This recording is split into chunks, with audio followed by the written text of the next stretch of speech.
Hey guys, what's going on? Welcome back to the channel for a brand new reaction video. And today, who are we checking out, Lindsay? Chris Turner. That's right, we're checking out Chris Turner. And who on earth is Chris Turner? He is from Ocean's 8, Alaska. That's right, he's a drummer from Ocean's 8, Alaska. So if you guys have been watching along, you're caught up to what we've been putting out. The very last video I put out was a drum cover, but just before that, we checked out Metamorph, which is the latest song released by Ocean's 8, Alaska. Following Metamorph, Chris Turner dropped a solo song. I guess this is like a solo project of his on the side from the band. And yeah, we have to check it out. It's a drummer releasing original material, and I happen to be a fan of the drum set, so we're definitely going to take a look at what's going on in this video. Now, Lindsay, why exactly are you in this video? I didn't really need you here because we're just gonna be really talking about the drum set. So why are you in this video exactly? For the thumbnail. Straight up. You're welcome. Lindsay's gonna ask some questions. That's what your job is in this video. Yeah, I mean, like, I've watched a lot of drum videos, believe it or not. Yeah, you have because of me. So yeah. Yeah, for sure. I don't know. I'm not like the most educated on the topic. That's the point. I'm rather curious to check it out. That's the point. So ask away, and I'll do my best to answer anything that comes up, so that anybody at home, even if you have no idea what's going on with the kit, we can talk about what's going on, like what's really going on, you know, especially with a player like Chris Turner, because a lot can get lost in nuance when you're at this level. Yeah, so with all that said, we're just gonna get into it in just a second. Usually I'd shout out all our patrons who requested this, but I don't think a single patron requested this one. This one was more of just like, come on, it's a drummer releasing original material, we gotta check it out on the channel, of course. For sure. But outside of that, this video was sponsored. This video was sponsored by Mapex. Mapex Drums, in my opinion, is the most underrated brand in percussion. I have heard for years about Mapex and their unique patented bearing edge design. Recently, I purchased a Black Panther snare drum from Mapex to try out tuning this bearing edge myself. What I found was the drum that I purchased and all the hype around it totally held up to its reputation. The unique design behind each Mapex drum delivers an experience only matched by the highest end drum manufacturers. This new year, make it your resolution to practice more, or make it your resolution to start practicing at all. Just make sure that the practice takes place on a Mapex drum set, and you will be guaranteed the lowest price for the highest quality of kit. Get behind a Mapex kit in 2021 by taking advantage of Sweetwater's 48-month financing plans. As well, get hundreds of extra dollars to spend at Sweetwater via bonus bucks on select Mapex products now until the end of 2020. Thank you so much to Mapex for sponsoring this video.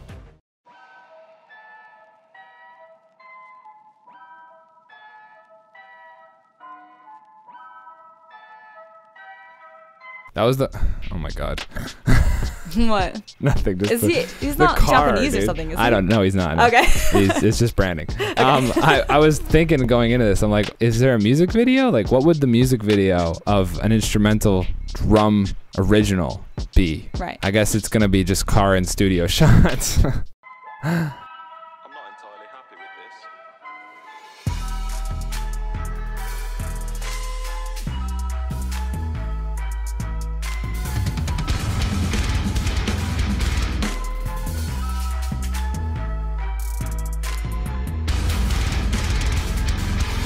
Fellow non-shoe drummer. Yeah, Chris only plays in socks too. There you go. I only play barefoot personally. Yeah. You're not a fan of socks. No. Socks are a little bit too slippery, but Chris doesn't really play with any sort of technique in his feet. Like, you don't see him use a lot of heel ever. It's all just like heel up, heel very high up, and just a lot of pressing down. Just he like straight downwards. All of his power comes from his hip flexors. It's all like pushing down into the pedal, and you have to sit as high up as he is to be able to really play like that, I think. So he has like a very interesting form where he is sitting super high up. So his legs, like, I sit with my legs at 90 degrees because I do dig into my heels, but half the time, right? I'm moving around the pedal a little bit more than he is. He just is like, the Chris to me, when I watch this drummer, it's just balls to the wall, full tilt power all of the time. Like, that's his whole thing. It's just like as hard as you can play for as long and just like dig in kind of mentality. Gotcha. So that's like right away looking at that foot cam, you can see that where his heels are up and he's pushing all of his weight into his toes and then digging in from the hip flexors. So yeah, it's a loud way of drumming. It's also very difficult to go as fast as he does, especially with these short bursts, like these groups of 4 and 6 that he'll put out on his feet. Very difficult to do that and maintain that level of power from that sort of posture.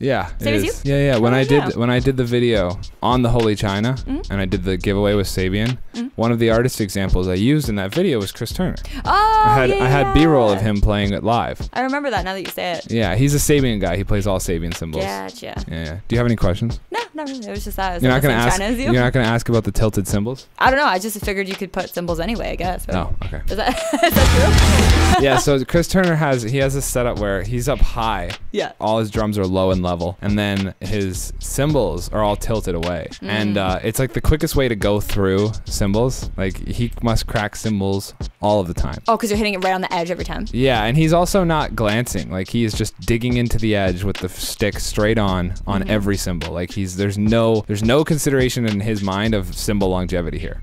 None. Like this the way he's got them set up and everything is purely to be able to play as hard as possible and for the cymbal to be as consistent as possible. When you play with cymbals that are tilted away from you, or sorry, tilted towards you, or cymbals that are level, what can happen sometimes is depending on when you hit the cymbal can flex down towards you, and then you go for another blow, but the tip of the stick will catch the center of the cymbal instead of the cymbal's edge. And in a crash cymbal, what that does is it creates a strike that's like half the volume of every other strike. As well, it comes off as a stick ping. Like you get stick articulation within the crash cymbal, and you don't want that, especially when you're playing as hard and as consistent as he is throughout the kit. So he takes his cymbals and pushes them all away from him, so that no matter where he hits the cymbal, coming down on it, he knows that he's gonna strike an edge, because even if it tilts up towards him, it could only tilt up to the point where it actually gets level, and he can still get to the edge and strike through the cymbal. Gotcha.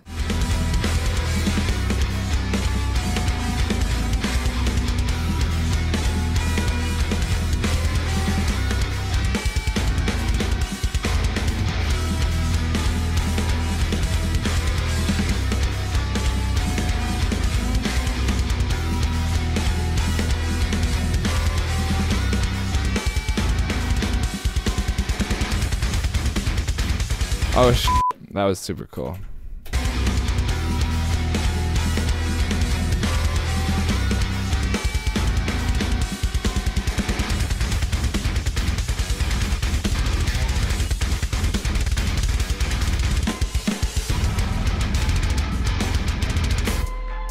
Ooh, that was sick. So the cymbal chokes and hi-hat chokes. What he just did was a hi-hat chick, and closing the hi-hat to cut the resonance on the cymbal, or grabbing a cymbal. A lot of people don't consider this unless you're a drummer, but the duration in which you let that cymbal ring has to be considered inside of musical organization, inside of rhythmic organization. So that means that when I choke a cymbal, typically what I do is I'll ring for an eighth note or a quarter note. So I'll like boom, grab. But like if I'm 1, 2, 3, 4, boom, grab. 1, 2, boom, grab, right? Yeah. So what he just did there was like that, closing it that fast. The idea there is like that's like a 32nd note close or a 16th note close where you're only going for the duration of the note. But what you'll see is if you were to able to look at that strike inside of a computer, you would see that it's probably perfect to the relative subdivision in which he was trying to close it inside of. Right. So it's not just closing the cymbal as fast as you can, it's closing it with that duration in mind, with whatever that is, whether it be on the hi-hat or whether it be a choke of an actual cymbal.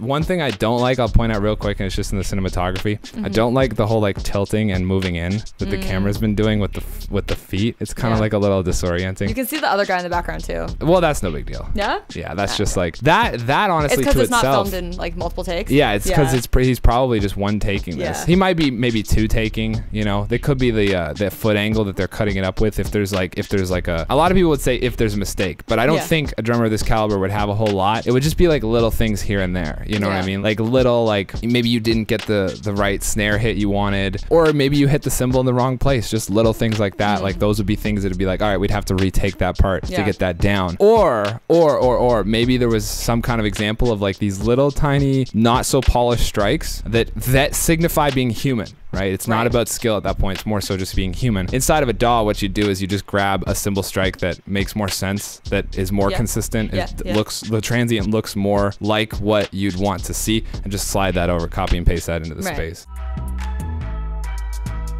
But yeah, that's like, honestly, that's a dead giveaway with my videos. And I don't even try and hide it. You know, like I have a style. I just go for, I just do my style. If you don't like it, you don't like it. It is what it is. But one thing I do with my videos is you shoot them, but we shoot them in multiple takes. So we shoot them like you would shoot a movie scene, where it's one camera and you move the camera around to the different angles and do those angles in different takes, so that you have a take with no film equipment in the background. There's no cameras in the background. You wouldn't accidentally catch me. Like, there's no people on the other side. Exactly, because they're each individual takes. And people sometimes with me, now I'm kind of making it a little personal to myself. We'll get back in the video here in a sec, but I just want to address this real quick. Is like people kind of sometimes personally with me, they'll be like, well, that's kind of like faking. That's like cheating. And I always hit them back with like, the idea behind my videos personally with my covers is not like, I look at them more from a cinematic sort of, because the songs I play are not hard, you know, they're, at least in my mind, they're not very difficult songs. I usually pick songs that are actually a little bit easier than my current ability, so that I can make them as cinematic as possible, you know. And in doing that, I always, like, people who be like, well, it's not real then. My counter to that is like, well, like when, you know, when you see an actor on set, like whoever, pick an actor, Will Smith, The Rock, Jared Leto, whoever, pick an actor. When they're on set, like they're required to, every time the camera's rolling, deliver the exact same controlled experience. Like it has to be the exact same. They're saying the same lines, their body languages are the same. All those things are lining up so that they can take the different angles. And in my mind, that's just a level of professionalism. That's how I look at it. But every way in which people create these drum videos, every way is just its own method. Like, and there's certain advantages and disadvantages to every way that you're gonna go about creating these videos, whether it be Chris Turner or any of the other guys online that are uploading regular drum content. What were you gonna say? Well, I was just gonna say, like, instead of having to play it once perfect, you have to play it 10 times perfect. So yeah, but there's forgiveness in that. Like, what if I screw up one of them, then I can just like jump to a different cut, which I didn't screw up in, you know? I guess so, yeah. So it's like, yeah, you're right. I have to learn it to a higher level so that every take I can use every part and I can have more options. But at the same time, then like I have, there's forgiveness built into it where there's not in other situations. But I've shot it every way. Like I've played live shows, I've toured, we've done examples on my channel where we've done the audio live. Well, not live, but we've done it like one take in the moment. Everything that was recorded is done and it's posted. We've done that a bunch. Most of the time though, I've done it my original way of doing it, which was when I only had one camera. I still only have one camera. I like to move it around so I get the different angles that way. But there are examples on the channel you can find where it's one take the entire time. Very stressful on me. Very stressful on you. Because it's like I can't mess up one time while I'm filming it. No, you can't. That's true. Yeah. It's true.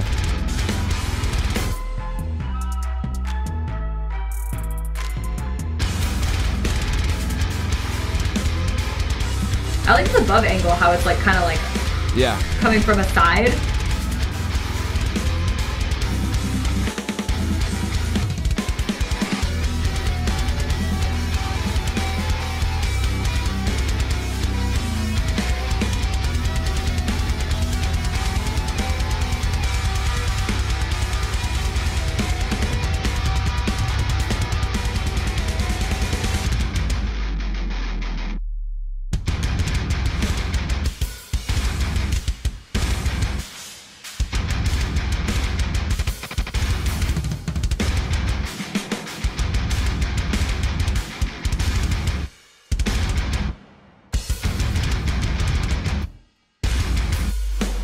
Okay, you see that? That was really cool.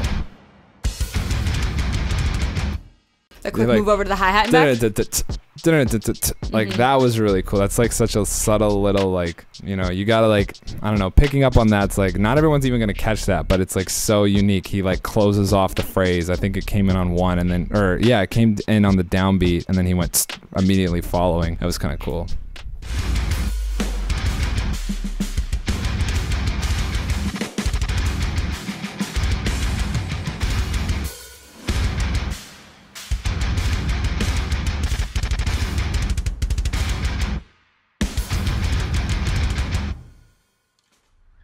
He's up so high, man. It's crazy. Chris Turner Steezy, support the record on Indiegogo with the link below now. Oh, cool. I'll include that link below if you want to go and support his what he's got going on. So yeah, we'll have the link to his Indiegogo down in the description as well.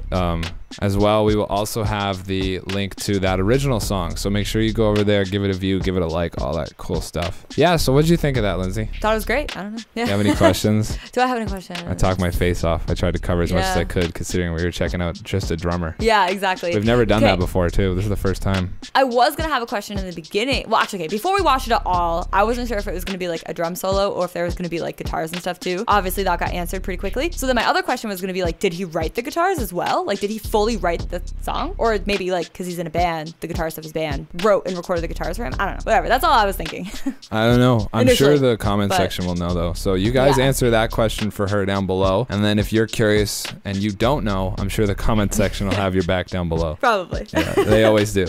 Whatever we can't answer is filled in down below. So sounds pretty cool though. Make sure to comment anything that we might have missed or any cool fun facts about this video. I thought it was super cool. And I had one thing. His snare's really big, but like flat. Yeah, Chris likes, well, honestly, it wasn't that flat. It was like, I think it was a 14x5. It looked like a 14x5, 14x6. Gotcha. So that's honestly pretty average. Yeah. So yeah, I think the standard snare dimensions are going to be 14x6.5. 14x8, like I have, is outrageous. Oh yeah? Yeah. What, is that like a metal thing or is it just like oh no, it's just I think it looks cool in my videos thing. That's all it is. Okay, gotcha. Like the best sound is like honestly shallower snares are quicker. So there's less air. It's more controlled. You can either he has a DW collectors that's 14x3. Whoa. It's like this, so it's like super thick. 3 inches like that. Yeah, it's super 14x3, 14x4. He actually has a video of him restoring that snare. I'll link that down below as well. It's actually a pretty good video. He just takes through how he sets up his snare and how he cleaned it out and all that stuff. Oh, that's pretty cool. Yeah, I watch all his videos on his channel. He's a really great drummer. I've never been like super obsessed like I have some of the other guys that we check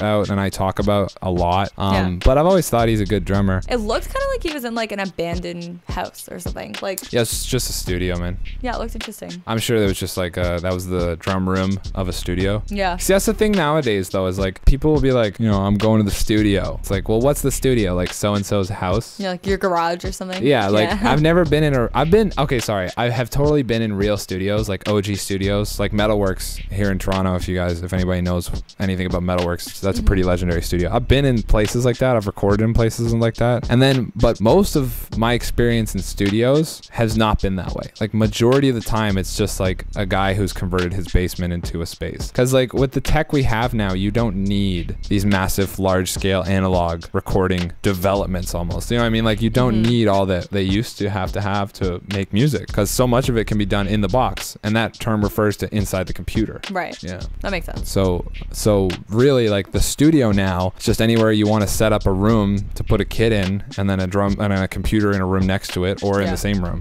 right? And like microphones. Yeah, like look at my studio. It's the room that's supposed to be our bedroom that we converted into, right? Yeah. Yeah. We just hung some moving blankets. Yeah. Moving blankets, yo, real quick, awesome tip for all the drummers at home. Moving blankets are the way to go. They're way cheaper than the foam, and you can hang them from the wall, and they do a really fantastic job. But don't hang them against the wall. They have to be hung away from the wall so that the sound can go in between and kind of dissipate a bit. I did so much research to figure out, because like when we first were moving into this house, like Wyatt's old, before this, Wyatt's drums were in a basement. Now they're on the main level of like a bungalow. Actually, it's not even a bungalow, there's an upstairs of our house. And I was like so concerned over the neighbors. So I did all this research. I like went super nerd about it. I was too. I was super and figured concerned. out like the best way to do it. So yeah, that's where that info came from. That's why I knew that. Yeah. So yeah, there's about a foot between the curtains you guys see in my studio and the actual wall, and inside of that space we actually have foam and blankets hung against the wall. Yeah, both. Yeah. So there's a gap of blanket, wall. Yeah. All right, cool guys. So yeah, I hope you guys enjoyed our initial thoughts, impressions, reactions. That was more of like a breakdown video on my part, because you know it's just Chris playing the drums, right? Yeah. I watched so many drum videos. We could do this. Would you guys want to see more of these types of videos? Because there's so many. Like most of my free time on YouTube is spent just watching my favorite drummers. So if you guys want us to react to more drummers in the future, let me know. I can break down, because I obviously we do the reactions reactions to your guys' kits where I break down what's going on at drum sets and equipment and stuff. We can definitely talk about drum performances more. So let me know down in the comments if you'd like to see more videos like this. I really hope you enjoyed. A huge shout out to Chris Turner. I thought you did an amazing job, and all the best luck with your solo project in the future, and then of course with your band. Huge congrats. And yeah, hope you guys enjoyed. If you did, make sure to let us know by smashing that like button. Outside of that, if you want to support this channel, you can find a merch link and a Patreon link down in the description below. Thanks so much again, and I'll see you guys all very soon with something new. Oh, and happy holidays. Merry Christmas. Peace.